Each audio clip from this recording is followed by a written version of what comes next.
यहाँ पर समझने वाली बात यह भी है कि एक तरफ ये टॉक्स चल रहे हैं तो रूस और यूक्रेन के बीच की ये लड़ाई उस खतरनाक मोड़ पर नजर आ रही है जहां से भयंकर तबाही ही होगी और हम लगातार शहरों को खंडहर में तब्दील होते हुए यूक्रेन में देख रहे हैं। वो तस्वीरें हमने आपने सबने देखी हैं। 34 दिन की जंग के बाद भी कैपिटल कीव उसने घुटने नहीं टेके हैं। लड़ाई वहां जारी है। रूस की बौखलाहट उसे लेकर साफ दिखाई दे रही है। शांति के लिए प्रेसिडेंट ज़ेलेंस्की की शर्तों पर व्लादिमीर पुतिन भड़के और उन्होंने यूक्रेन को बर्बाद करने की धमकी दी। तो वहीं क्रेमलिन के प्रवक्ता ने साफ कह दिया कि अगर रूस पर खतरा बढ़ा तो परमाणु हमले से भी रशिया पीछे नहीं हटेगा।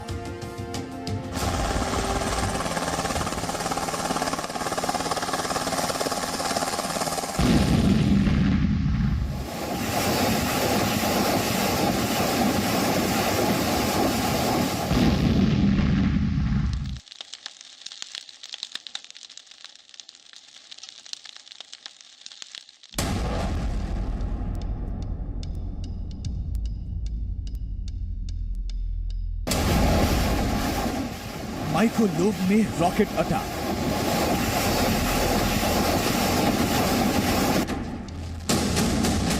रूस के हमले में तबाह हुई सरकारी इमारत। क्लीवन में रूस का कहर।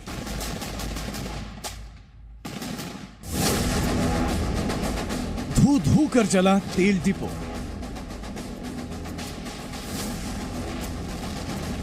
यूक्रेन के सैन्य ठिकानों पर बमबारी। रूस के अटैक हेलीकॉप्टर के ताबड़तोड़ हमले।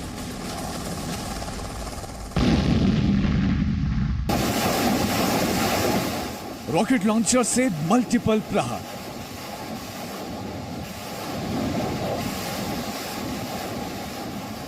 दो 200 हवाई हमलों से खाक खार्किव। मारियोपोल में आमने सामने लड़ाई। जलते घर, टूटे मकान, सड़कों पर दहाड़ते टैंक। खंडहर हो चुके शहर, हर तरफ तबाही। ये एक शहर नहीं, एक देश की तस्वीर है जहां बर्बादी के अलावा कुछ और नजर नहीं आता। ये उस देश की तस्वीर है जो खाक हुआ जा रहा है और ये लड़ाई है पुतिन की जिद और ज़ेलेंस्की के जज्बे की। रूस के हमले हर गुजरते दिन के साथ भीषण होते जा रहे हैं, लेकिन यूक्रेन हार मानने को तैयार नहीं। मारियोपोल से ये तस्वीरें बता रही है कि यूक्रेन न हारा है, न उसका हौसला टूटा है। वो आखिरी दम तक लड़ने को तैयार है। मारियोपोल में रूस के T-72B टैंक तबाही मचाने के इरादे से घुस आए तो यूक्रेन के अज़ोव मिलिटेंट उनके सामने चुनौती बनकर खड़े हो गए। टैंक गोली बरसाते रहे तो कंधे पर RPG उठाए अज़ोव मिलिटेंट डट कर खड़े हो गए और फिर शुरू हुआ भीषण संग्राम। यूक्रेन पर कब्जे के लिए रूस की सेना शहर शहर बम बरसा रही है, मिसाइलें दाग रही है। क्लीवन में रूस ने यूक्रेन के एक बड़े तेल भंडार को खाक कर दिया। क्रूज मिसाइल से हुए इस हमले में यह तेल डिपो पूरी तरह खाक हो चुका है। 24 फरवरी को ही रूस ने यूक्रेन को घुटने पर लाने के लिए 10,000 स्पेशल फोर्सेस भेज दी थी और ये स्पेशल फोर्स रूस के सैन्य ठिकानों को पूरी तरह तबाह कर देने पर आमादा है। Вооруженные силы Российской Федерации продолжают проведение специальной военной операции. Вечером 28 марта высокоточными крылатыми ракетами воздушного базирования уничтожена крупная база горючего в районе населенного пункта Клевань Ровенской области. रूस के निशाने पर सिर्फ मारियोपोल ही नहीं, कीव और खार्किव भी है। रूस के हमले में खार्किव खंडहर बनता जा रहा है।